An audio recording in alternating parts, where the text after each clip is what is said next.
अग्नाशय यानी कि पैंक्रियास। अग्नाशय एक पाचन तंत्र का एक महत्वपूर्ण अंग है जो पेट के सेंटर में स्थित होता है। वो स्टमक के पीछे स्थित होता है। इसका प्रमुख कार्य खुराक का पाचन करना और खून में शर्करा की मात्रा को नियंत्रित करना होता है। इसको फंक्शनली अगर डिवाइड करें तो इसके दो तरह के कोश होते हैं। एक तरह के कोश का नाम होता है एक्सोक्राइन कोश और दूसरे कोश होते हैं एंडोक्राइन कोश। जो एक्सोक्राइन कोश है उसमें से एंजाइम्स नामक प्रोटीन बनते हैं जो छोटी आंत में रिलीज होते हैं। उनका मुख्य कार्य खुराक का पाचन करना होता है। जो एंडोक्राइन कोश होते हैं उनमें से हार्मोन्स बनते हैं जिसमें आप सब वाकिफ होंगे इंसुलिन से। इंसुलिन एक महत्वपूर्ण हार्मोन है जो अग्नाशय से रिलीज होता है और खून में शर्करा की मात्रा का नियमन करता है। इंसुलिन के जैसे ही कुछ और हार्मोन्स होते हैं जैसे कि glucagon, somatostatin, pancreatic polypeptide, vasoactive intestinal polypeptide. ये हार्मोन्स भी पैंक्रियास से ही बनते हैं और उनका भी शरीर में महत्वपूर्ण कार्य होता है।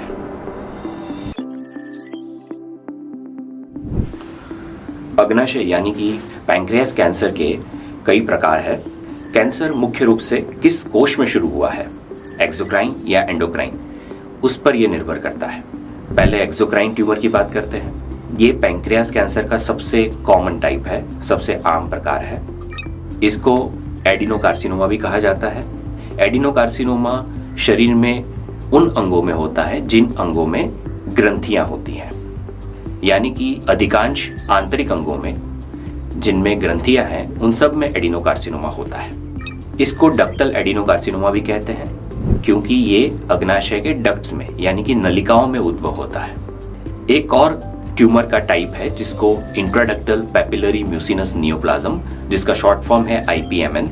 ये एक तेजी से बढ़ता हुआ डायग्नोसिस है जो कैंसर नहीं होता है, लेकिन अगर लंबे समय तक ये शरीर में रहता है तो ये कैंसर में कन्वर्ट हो सकता है।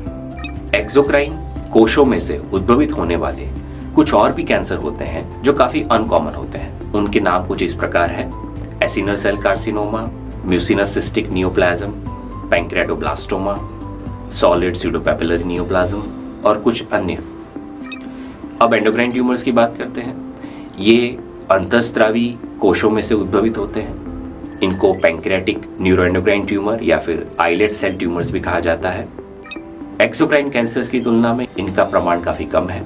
ये सिर्फ 7% कैंसर के केसेस में ही मिलते हैं। पैंक्रियाटिक न्यूरोएंडोक्राइन ट्यूमर्स को दो हिस्सों में विभाजित किया जाता है। एक होता है नॉन फंक्शनिंग यानी कि जो हार्मोन्स नहीं बनाते हैं, और एक होता है फंक्शनिंग जिसमें हार्मोन्स बनते हैं। जो हार्मोन्स बनाते हैं उनका नाम जिस प्रकार का हार्मोन उनमें से उद्भवित होता है उस पर निर्भर करता है, जैसे कि इंसुलिनोमा, ग्लूकागोनोमा, गैस्ट्रिनोमा, सोमेटोस्टेटिनोमा और उसी तरह से कुछ और भी ट्यूमर्स होते हैं। पैंक्रियाटिक एडिनोकार्सिनोमा की तुलना में जो न्यूरोएंडोक्राइन ट्यूमर्स हैं उनका ट्रीटमेंट थोड़ा सा विभिन्न होता है। वर्ष 2020 में लगभग 5 लाख लोगों को पैंक्रियाटिक कैंसर का निदान किया गया था।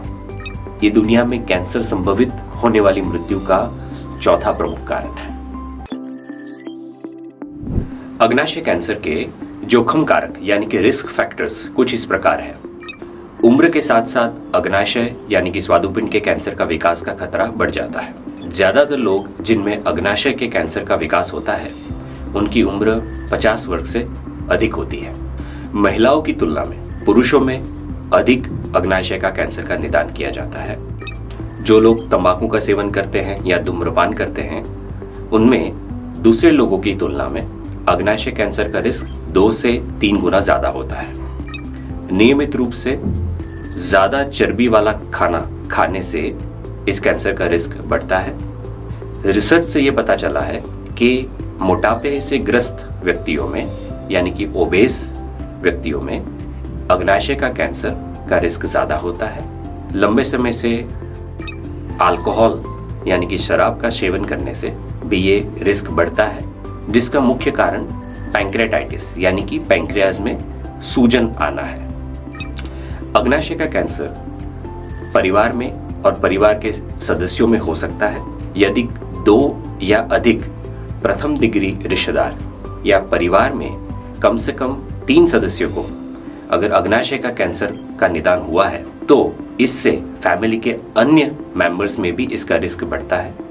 प्रथम डिग्री रिश्तेदारों का मतलब ये होता है माता पिता, बच्चे, भाई बहन। जेनेटिक टेस्टिंग से इस प्रकार की बीमारी का निदान किया जा सकता है।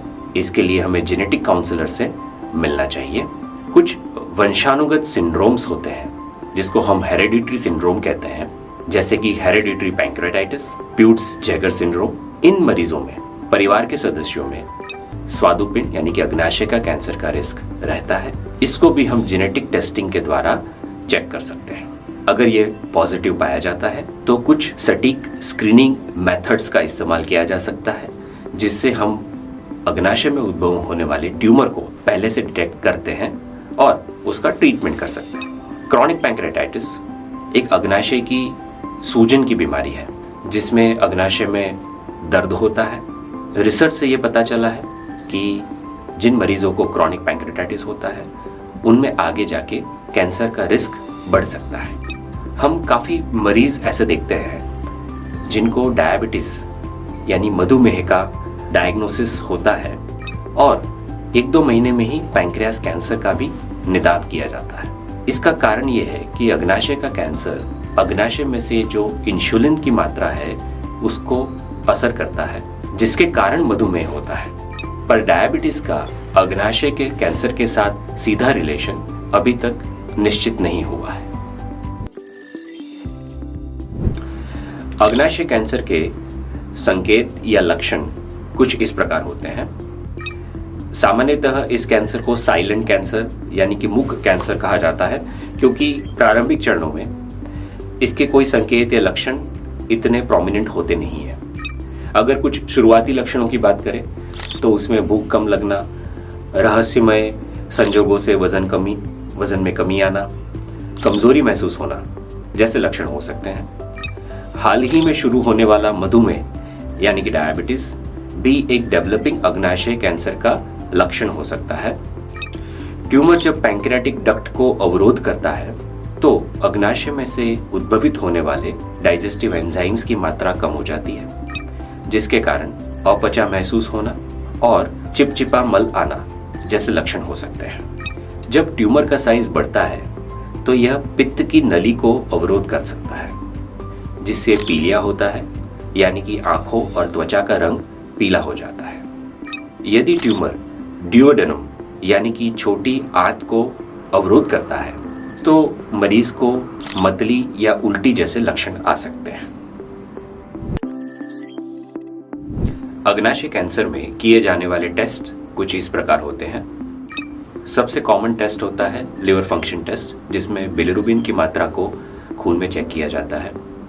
जब भी अग्नाशय का ट्यूमर कॉमन बाइल डक्ट यानी कि पित्त की नली में रुकावट उद्भवित करता है तब ये बिलिरुबिन का लेवल पीलिया के कारण खून में बढ़ जाता है। कुछ और बीमारियां होती हैं जैसे कि हेपेटाइटिस और पित्ताशय की थैली की पथरी, इसमें भी बिलिरुबिन की मात्रा को ज़्यादा पाया जाता है।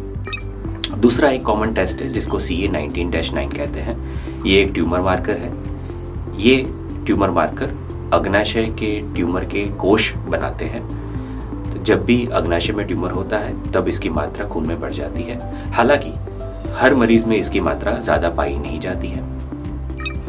जब भी अग्नाशय का ट्यूमर बढ़ता है या फिर शरीर में फैलता है तब CA19-9 की मात्रा बढ़ भी जाती है। कुछ और बीमारियां भी होती हैं जिसमें CA19-9 का लेवल ज़्यादा पाया जाता है, जैसे कि पैंक्रेटाइटिस यानी कि अग्नाशय में सूजन, लिवर का सिरोसिस या फिर पित्त की नली का ब्लॉकेज जो पित्ताशय में पथरी के कारण भी हो सकता है। CT स्कैन एक विशेष पद्धति है जिसको पैंक्रियास प्रोटोकॉल CT स्कैन भी कहते हैं। इसमें कॉन्ट्रास्ट के माध्यम से इंजेक्शन के बाद पैंक्रियास की तस्वीरें ली जाती है और पैंक्रियास में रहे हुए ट्यूमर का स्थान, आकार और पैंक्रियास में से पसार होने वाली नसों के साथ उसका क्या रिलेशन है, जिससे हम ऑपरेशन से इसको निकाल सकते हैं कि नहीं, इसको निश्चित किया जाता है। कुछ मरीजों में MRI की भी सलाह दी जाती है। MRI और CT स्कैन लगभग एक तरह के ही टेस्ट होते हैं, पर ये अलग टेक्नोलॉजी का इस्तेमाल करते हैं। इसमें स्पेसिफिकली MRCP नामक टेस्ट किया जाता है। पेट स्कैन, जिसको पेट सीटी स्कैन भी कहते हैं, ये एक विशेष परीक्षण है जो लिम्फ नोड्स के साथ साथ शरीर के कुछ अन्य अंग यानी कि यकृत, फेफड़े, इसमें बीमारी फैली है कि नहीं उसका पता लगाने में मदद करते हैं। इसमें FDG नामक एक रेडियो ट्रेसर पदार्थ का उपयोग किया जाता है। ये रेडियो ट्रेसर अग्नाशय के ट्यूमर में या शरीर में रहे हुए किसी भी ट्यूमर में ये केंद्रित होता है और जिसको हम स्कैन के द्वारा डिटेक्ट करते हैं। एंडोस्कोपिक रेट्रोग्रेड कोलेंजोपैंक्रेटोग्राफी, जिसको शॉर्ट में हम ERCP कहते हैं, ये एक गैस्ट्रोएंटरोलॉजिस्ट द्वारा किया जाने वाला परीक्षण है जिसका उपयोग अग्नाशय ट्यूमर में से बायोप्सी लेने में या फिर पित्त की नस में स्टेंट, जो प्लास्टिक का या फिर मेटल का हो सकता है, उसको रखने में मदद करता है। इस प्रक्रिया के दौरान मरीज को हल्के से बेहोश किया जाता है। एंडोस्कोपिक अल्ट्रासाउंड एक हाई फ्रीक्वेंसी अल्ट्रासाउंड प्रोब का इस्तेमाल करता है जो अग्नाशय की उच्च गुणवत्ता वाली इमेजेस बनाता है। ये एंडोस्कोपी के द्वारा ही किया जाता है। इस टेस्ट के द्वारा हम कुछ बारीक चीजों का पता लगा सकते हैं। इस टेस्ट में हम बायोप्सी भी ले सकते हैं। इस बायोप्सी का मतलब ये होता है कि अग्नाशय में से हम जिस जगह पे ट्यूमर है उसमें से कुछ टिश्यू के नमूनों को निकालकर उसको लेबोरेटरी में टेस्ट करते हैं, जिससे हमें ये पता लगाया जा सकता है कि इसमें ट्यूमर टिश्यू है या नहीं, और अगर है भी तो ये किस प्रकार का ट्यूमर टिश्यू है।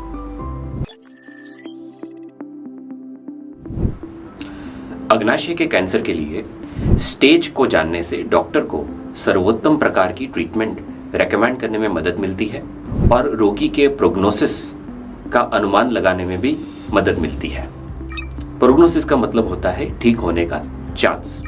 अग्नाशय के कैंसर को सामान्यतः 4 श्रेणियों में विभाजित किया जाता है। ये इस आधार पर निर्भर करता है कि बीमारी को ऑपरेशन से निकाला जा सकता है कि नहीं, या फिर वो शरीर में कितनी मात्रा तक फैल गया है। पहला प्रकार है रिसेक्टेबल यानी कि लोकलाइज्ड पैंक्रियाटिक कैंसर। इस प्रकार के अग्नाशय के कैंसर को ऑपरेशन से हटाया जा सकता है। सर्जरी अक्सर निदान के ठीक बाद करी जाती है।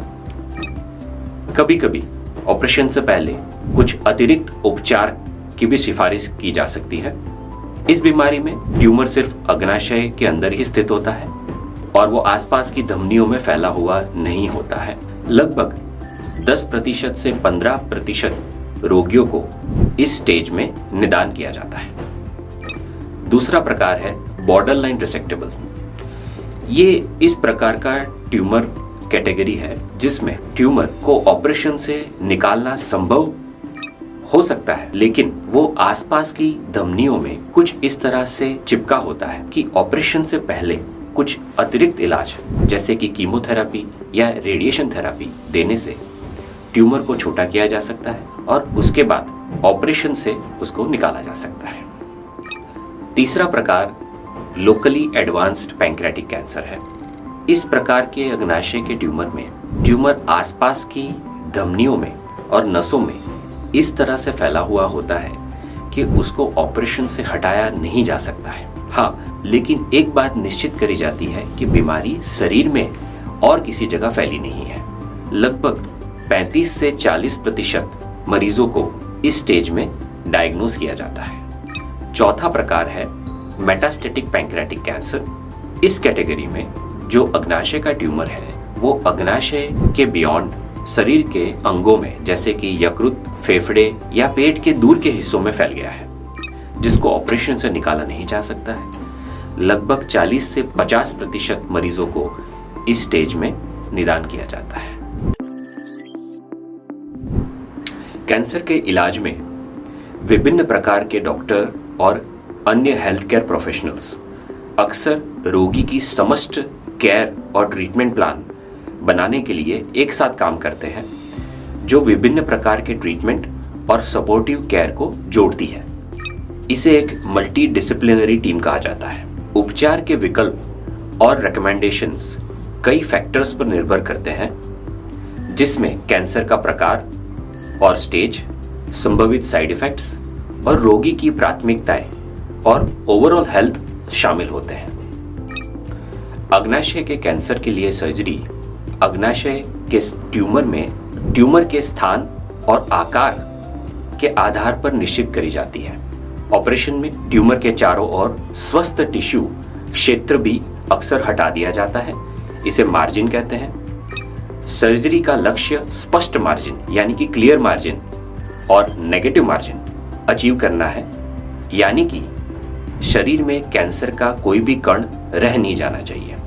कई बार सर्जरी कीमोथेरेपी या रेडिएशन थेरेपी के बाद करी जाती है, जिसको नियोएडजुवेंट थेरेपी कहते हैं। कई बार कीमोथेरेपी और रेडिएशन थेरेपी सर्जरी के बाद में दी जाती है, जिसे एडजुवेंट थेरेपी कहते हैं। इसका इस्तेमाल लोकलाइज पैंक्रियास कैंसर या फिर बॉर्डरलाइन पैंक्रियाटिक कैंसर में किया जाता है। जब भी नियोएडजुवेंट थेरेपी के बाद ऑपरेशन का प्लानिंग किया जाता है, तब फिर से स्टेजिंग किया जाता है, जिसके लिए सीटी स्कैन या फिर पेट सीटी स्कैन का इस्तेमाल किया जाता है, ताकि ट्यूमर का आसपास की रक्त की नसों से क्या रिलेशन है उस पे कुछ रोशनी आती है। सर्जरी भिन्न भिन्न प्रकार की हो सकती है। कभी कभी सर्जन ऑपरेशन की शुरुआत लैप्रोस्कोपी से करते हैं। लैप्रोस्कोपी के दौरान पेट में कई छोटे छोटे छेद किए जाते हैं और रोगी को एनेस्थीसिया देते समय एक छोटा कैमरा शरीर में रखा जाता है। इसका उद्देश्य ये है कि बीमारी पेट के अन्य हिस्सों में फैली है कि नहीं, उसको डिटेक्ट किया जाए। अगर ऐसा है तो अग्नाशय का ऑपरेशन यानी कि अग्नाशय हटाने का जो ऑपरेशन है वो नहीं किया जाता है। नॉर्मली ऑपरेशन के दौरान अग्नाशय के आसपास के लिम्फ नोड्स को भी निकाला जाता है, क्योंकि उसमें भी ट्यूमर के कुछ कण होते हैं। विपल्स प्रोसीजर यानी कि विपल्स पैंक्रियाटिकोड्यूडेनेक्टमी नाम का जो ऑपरेशन है, ये उन मरीजों में किया जाता है जिनमें अग्नाशय का कैंसर अग्नाशय के सिर के हिस्से में यानी कि हेड वाले पोर्शन में स्थित होता है, जिसमें अग्नाशय का सिर का हिस्सा और छोटी आंत का हिस्सा, जिसको ड्यूडेनम कहा जाता है, उसको उसके साथ साथ में स्टमक को भी निकाला जाता है और पाचन तंत्र और बिलियरी सिस्टम को रिकंस्ट्रक्ट किया जाता है। डिस्टल पैंक्रियाटेक्टमी ये वह सर्जरी है जिसमें कैंसर अग्नाशय की बॉडी या टेल वाले हिस्से में स्थित होता है। इस सर्जरी में सर्जन अग्नाशय की बॉडी टेल के साथ साथ में स्प्लीन का भी रिमूवल करता है। यदि कैंसर अग्नाशय के पूरे हिस्से में फैला हुआ है तो टोटल पैंक्रियाटेक्टमी यानी कि पूरे अग्नाशय को निकालने का ऑपरेशन किया जाता है। इसकी ज़रूरत IPMN नामक कैंसर में पड़ सकती है, जिसका फुल फॉर्म होता है इंट्राडक्टल पैपिलरी म्यूसिनस नियोप्लाज्म। रोगी के जीवन की क्वालिटी को प्रभावित करने वाले लक्षणों में मदद करने के लिए अक्सर सपोर्टिव सर्जरी या फिर पेलिएटिव प्रोसीजर्स रेकमेंड करी जाती है। पेलिएटिव प्रोसीजर्स और सर्जरी के उदाहरणों में शामिल है पीलिया कम करना, मतली या उल्टी को कंट्रोल करना, ट्यूमर से जुड़े हुए दर्द कम करना, उसके लिए बाईपास सर्जरी, स्टेंट प्लेसमेंट या फिर नर्व ब्लॉक नामक ट्रीटमेंट का इस्तेमाल किया जाता है। लोकली एडवांस्ड पैंक्रियाटिक कैंसर का इलाज आमतौर पर कीमोथेरेपी या फिर रेडियोथेरेपी के संयोजन से किया जाता है। मेटास्टेटिक पैंक्रियाटिक कैंसर का ट्रीटमेंट कीमोथेरेपी, टारगेटेड थेरेपी और इम्यूनोथेरेपी के विभिन्न संयोजनों से किया जाता है।